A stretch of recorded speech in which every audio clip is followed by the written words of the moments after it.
Components हैं वो सब आईएसआई के हाथ में है, उसी को वो डायरेक्ट करता है। जितनी आमदनी होती है सरकार से जो आती है, चाहे कवर्टली या ओवर्टली, क्योंकि जिहादी जो है वो कवर्टली बहुत सारा कुछ लिख के आते हैं। आपको याद होगा जब जब पाकिस्तान के लोग रोटी के लिए तरस रहे थे, जिहादी ग्रुप्स जो हैं वो उनके पेट भरे हुए थे, पेट फूले हुए थे उनके, वो लूट खसोट के चाहे उनको जहां से मिलता है वो ले लेते हैं। उनके पास में बंदूक है, उनके पास में असला है, उनके पास में रोटी की कमी नहीं है। तो ये रियलिटी है कि पाकिस्तान जो जो फौज है उसके अंदर में एक थोड़ा सा जो संघर्ष है वो है। अब आते हैं, आपने जो पहला सवाल पूछा था कि आपके जो मेजोरिटी लोग जो थे वो उन्होंने आपको जवाब दिया था कि तख्ता पलट, हाँ इसकी बहुत बड़ी पॉसिबिलिटी है, क्योंकि आज के दिन में जो जो वहां पे सर्कमस्टेंसेस बन रहे हैं कि किसी की डायरेक्ट वहां पे कोई जिम्मेदारी लेने के लिए या अकाउंटेबिलिटी के लिए तैयार नहीं है। तो ये एक ऐसा जरिया है, ये एक ऐसा पॉइंट है जहां पे कि तख्ता पलट काफी संभव है। वैसे भी इमरान ने शहबाज शरीफ का जीना जो है वो दूभर कर दिया है। इमरान ने पाकिस्तानी आर्मी को भी काफी कुछ दिया, कुछ कहा है। और ये भी रियलिटी है कि मक्खनबाजी भी वो आर्मी का ही करता है। और आज के दिन में चाहे वो यूएन का हेडक्वार्टर हो या यूएनएचआर हो या यूएस आर्मी हो, सबको खत वहीं इमरान खान से ही जाती है। तो ये पॉसिबल है कि इमरान खान को वापस लाया जाए, क्योंकि अभी उसकी जो जो फॉलोवरशिप है पाकिस्तान में काफी ज्यादा है। लोग और शहबाज शरीफ जो है वो काफी अनपॉपुलर है, आपको ये सब चीज तो पता होगा ही। तो इसीलिए तख्ता पलट की जो जो अटकल लगाई जा रही है इसमें काफी क्रेडिबिलिटी है। ठीक है मुजफ्फर साहब, पाकिस्तान में तो इतिहास रहा है सैन्य तख्ता पलट का, और ये सामने की जो अदावत दिख रही है, जो जो टकराव दिख रहा है जनरल मुनीर और शहबाज शरीफ के बीच, क्या क्या एक और तख्ता पलट दिखेगा क्या पाकिस्तान में? मैं जैसे कि पहले आपको बता चुका हूं कि कोई ऐसी मेरे ख्याल में कोई चीज़ नहीं है कि जो हमें नज़र आए कि तख्ता पलट होगा। दूसरी जो बात जी, इनकी आवाज कट गई। आवाज कहाँ? ठीक है, इमरान खान जो है वो इस वक्त जेल में है, कैसे कोई डील उनकी हो जाए। जी जी, आवाज आ रही? हाँ आ रही, बोलिए प्लीज। जी जी, तो जी जी जी, तो कोई किसी ना किसी डील का इंतजार वो जरूर कर रहे हैं। उन्होंने आर्मी चीफ को खत भी लिखा था और उसमें उन्होंने ये बोला था कि हमारे साथ मुज़ाकरात किए जाएं, हमारे साथ नए सिरे से आप डील करें। तो लेकिन फिर भी क्योंकि इस वक्त जो शहबाज शरीफ है उससे बेहतर चॉइस आसिम मुनीर के पास, जनरल आसिम मुनीर के पास और कोई नहीं है। अगर इमरान खान को भी वो बाहर ले आते हैं तो इमरान खान भी कोई उनके लिए इतने फ्रेंडली माहौल के अंदर वो काम करने को तैयार नहीं होंगे, क्योंकि इस वक्त जो फौज हर तरफ से कितने महाजों पर वो घिरी हुई है, तो वो एक नया महाज। अच्छा, वहाँ देखिए पब्लिक से चुनकर इलेक्शन जीतते हैं, इलेक्टेड गवर्नमेंट वहाँ पर बनती है, आपके नुमाइंदे वहाँ पर जीतते हैं। कभी ये नहीं होता कि यार सेना के चंगुल से छूटो?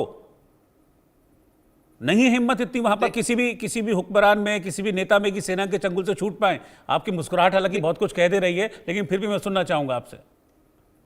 देखिए, सेना से हर बंदा अच्छे रिलेशन बनाना चाहता है। उसको पता है कि अगर मेरे रिलेशन अच्छे होंगे तो मुझे ही प्राइम मिनिस्टरशिप मिलेगी। वो जरदारी साहब हों, वो बिलावल भुट्टो हों, वो नवाज शरीफ हों, वो इमरान खान हो। इमरान खान ने बहुत ज़्यादा एजिटेशन करके देख लिया, नवाज शरीफ ने भी बहुत ज़्यादा एजिटेशन करके देख लिया, जरदारी ने भी देख लिया, लेकिन उन सबको अब वो इस रिजल्ट पे पहुंचे हैं कि कोई भी अगर किसी ने भी कोई ओहदा हासिल करना है, वो चीफ मिनिस्टर है या वो प्राइम मिनिस्टर है या वो प्रेसिडेंटशिप है या वो स्पीकर है, कोई भी ऐसा ओहदा है, तो उसके लिए जो हमारे जो मुख्तदर इदारा है उसकी आशीर्वाद ज़रूरी है। तो वो उसके लिए उसको बनाने की ज़रूरत है। बिगाड़ेंगे तो वो इमरान खान जैसा हाल होगा जैसे अब जो वो जेल है उसमें। पहले हमने देखा नवाज शरीफ भी बहुत अर्सा जेल में रहे, तो कौन अब चाहेगा कि मैं जो है वो बिगाड़ के जेल के अंदर जाऊं, बना के मैं कुर्सी। एक पॉइंट में छूट गया था। हाँ ठीक है, मैं आऊंगा सर। ठीक है, बहुत इंपॉर्टेंट पॉइंट ये है। जी जी जी, चीन भी आज के दिन में एक बहुत बड़ा फैक्टर है। शहबाज शरीफ की क्रेडिबिलिटी चीन में बहुत कम है। चीन की जो एडमिनिस्ट्रेशन है वो पाकिस्तान की आर्मी जिस तरह से सारी चीजों को हैंडल कर रही है उससे काफी खफा है। इसलिए चीन भी एक फैक्टर है कि चीन के इशारे पे भी ये तख्ता पलट हो, ये भी एक पॉसिबिलिटी है। ठीक है, मिश्रा साहब आपको क्या लग रहा है? नहीं, देखिए, इशारा चाहे चीन की तरफ हो चाहे जहां से हो, कई सारे ऐसे फैक्टर, उन सब का जो रूट कॉज है वो है mismanagement of the country. In fact मैं खुल्ला मैं बोलना चाहता हूँ कि अगर पेट्रोलियम को माइनस कर दिया जाए तो इस्लाम की आइडियोलॉजी पे आप बांग्लादेश देख लीजिए, इस्लाम के अंदर मैनेजमेंट है ही नहीं, और ये सबसे बड़ा रिफ्ट या कॉन्फ्लिक्ट का कारण है।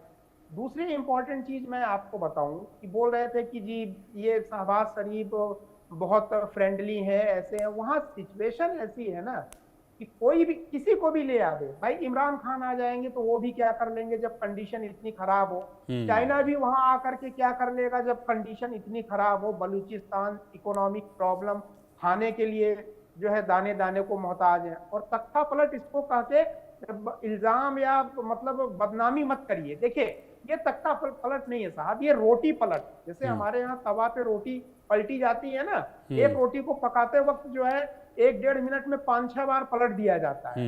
तो पाकिस्तान, अरे 50 साल 100 साल के इतिहास में कभी एक आध बार तख्ता पलट हो, वैसे नहीं होना चाहिए। रोज रोज वहां तख्ता पलट हो रहा है, हर 6 महीने पे। इतनी तो हमारे यहाँ रोटियां भी नहीं, एक बढ़िया गृहिणी जो रोटी बनाती है इतना तो वो रोटी भी नहीं पलटती है तवे पे जितना कि पाकिस्तान में तख्ता पलट हो रहा है। तो अब इसको क्या मानेंगे? देखिए इसका क्रक्स ये है कि जिस आइडियोलॉजी को लेके ये एक बहुत लंबा, अब ये जो सेना प्रमुख है इनके पास हथियार नहीं है, AK-47 नहीं है, अब ये फतवा से जो है शांति कायम करेंगे, मुल्लों को मौलवियों से अपील कर रहे हैं कि आप फतवा जारी करिए, इनका एटम बम, इनके तोप, इनके मशीन गन, ये सारे के सारे खत्म हो गए। एक और बहुत इंपॉर्टेंट चीज मैं बता रहा हूँ, ये जो 2,500 लोग भागे हैं भगोड़े छोड़ के, ये कोई बहुत नई चीज नहीं है। पाकिस्तान की आर्मी क्रेडिबिलिटी बनते ही खो चुकी है, और लास्ट इनकी क्रेडिबिलिटी जो बची कुची थी 1971 में, जहां 1 लाख लोग, भाई उस वक्त तो पाकिस्तान आर्मी के जवान थे ना, उन्होंने सारी आइडियोलॉजी को ताक पे रख के छोड़ दिया, यानी पाकिस्तान की आर्मी की आइडियोलॉजी, रूल्स एंड रेगुलेशन को छोड़ दिया। तो ये इसको अब ये करेंगे क्या? देखिए जब कारगिल का युद्ध हुआ था, सुन लीजिए, ठीक है, तो पाकिस्तान ने नॉर्दर्न बटालियन को वर्दी पहना के भेज दिया, तो कहीं ऐसा ना हो कि ये आना जाना लगा, दहशतगर्द वाले ही आर्मी है, आर्मी वाले ही दहशतगर्द हैं, बस वर्दी टोपी और मेडल बदलना रहता है। ठीक है, चलिए अब शुक्रिया आप तीनों का साथ में